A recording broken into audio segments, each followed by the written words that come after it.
Je vais vous montrer comment bobiner un écheveau sur vos genoux sans utiliser de machine. Ça, c'est ce qu'on appelle un écheveau, donc vous ne pouvez pas tricoter à partir de ça, ça va tout s'en mêler. Fait que je vais vous montrer comment faire pour le transformer dans une boule à partir de laquelle vous allez pouvoir travailler. La première chose qu'on va faire, c'est de le défaire. Donc, vous allez le tourner. Ça va vous donner comme un grand rond comme ça. Là, ce que vous devez remarquer et faire attention, c'est de toujours le tenir en respectant le rond. Donc, en fait, vous ne devez pas mélanger. Tu sais, par exemple, ce fil-là, aller le porter l'autre bord ou rien, non. On s'assure de toujours le garder dans sa forme initiale. C'est super important.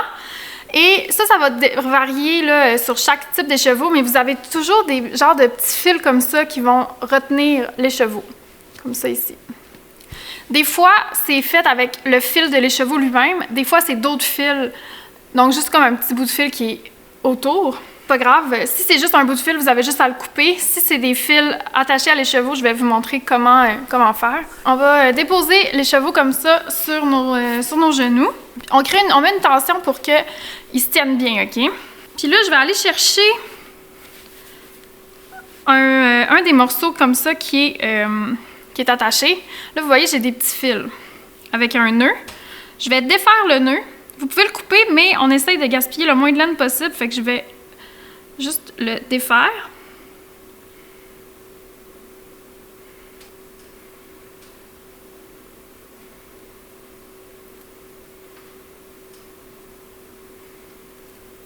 Comme ça. Puis là, vous allez pouvoir venir démêler la petite section. Ça va vous donner 2 morceaux de fil. Ces 2 morceaux de fil-là sont super importants parce qu'ils correspondent au fil que vous allez utiliser pour tourner autour de l'écheveau. Là, on va commencer. Et là, voyez-vous, ce que je vais faire, c'est que je vais prendre le fil qui est le plus au-dessus. Parce qu'il y en a un qui part en dessous, qui est à l'intérieur. Celui-là, je vais le laisser à l'intérieur. Puis je vais aller chercher celui qui est sur le dessus de mon écheveau. Et je vais commencer tout de suite à enrouler.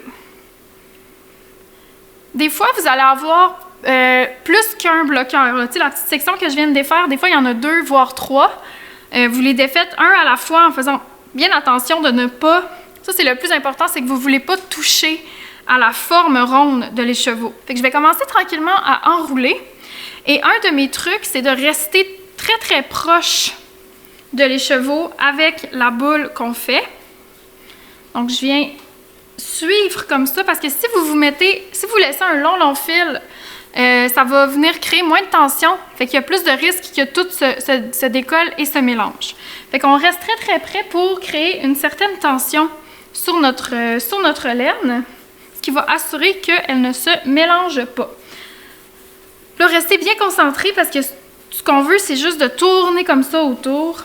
Et si jamais vous sentez comme une pression, vous sentez que ça tire, faites jamais passer la laine en dessous ou commencez pas à mélanger l'écheveau. C'est très très rare qu'il va y avoir un nœud à proprement parler. Là, voyez-vous ici ce qui se passe? Là, j'ai ça qui se passe. Si je me mettais à tirer, il y aurait un risque que ça se mêle. On veut pas ça. Là, je vais juste venir aider mon écheveau en le replaçant doucement. Et je continue. Comme ça.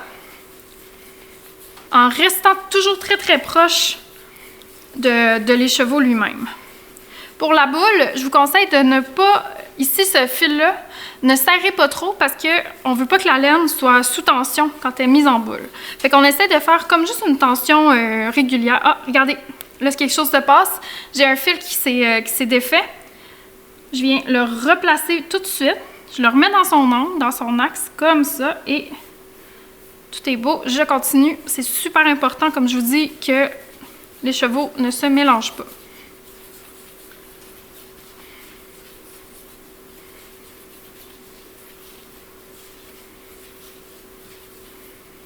Ah, là, ici, les fils viennent de se bouger un peu. Je prends le temps de replacer.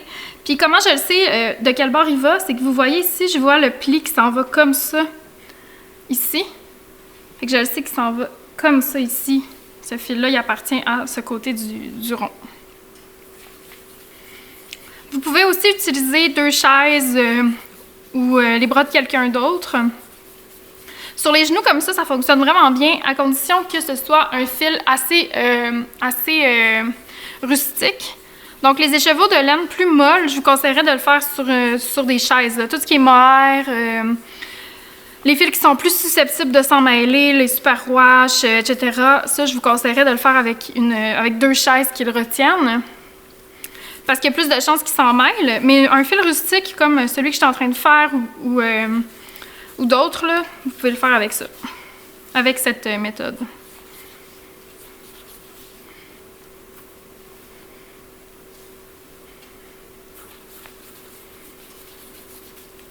Des fois, ce qui arrive, c'est que le fil, il va coller dans les chevaux, puis là, vous allez tirer, puis ça, regardez comme ça, là, ça amène des fils avec. Puis c'est pour ça que le truc de rester très, très près du cercle, ça permet d'éviter ça. Là, ma laine, j'avoue qu'elle est particulièrement facile à bobiner parce qu'elle colle pas du tout, puis elle est vraiment pas mêlée.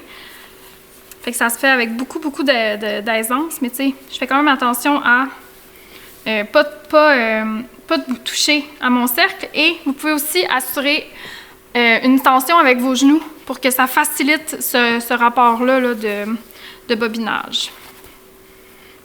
Vous pouvez aussi faire ce que je fais en ce moment, c'est que je viens avec ma main faire tourner le fil comme ça. Je suis sûre de créer encore une fois la tension qui va faire que ça ne va pas se mélanger. Plus vous allez approcher de la fin aussi, plus il faut être délicat et faire attention parce que des fois, c'est là que ça va se gâter. Puis ça va devenir un peu plus difficile de tenir la circonférence aussi de l'écheveau. Fait que quand on arrive là, un peu à la fin comme ça, il commence à avoir vraiment moins de fil. Je vais faire doublement attention à ne pas mélanger mes affaires.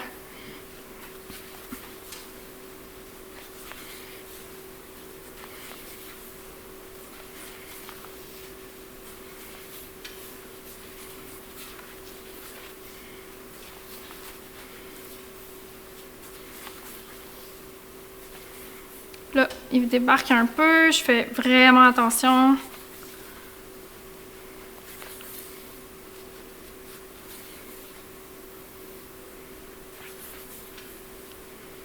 J'ai quasiment fini. Et voilà, j'ai terminé.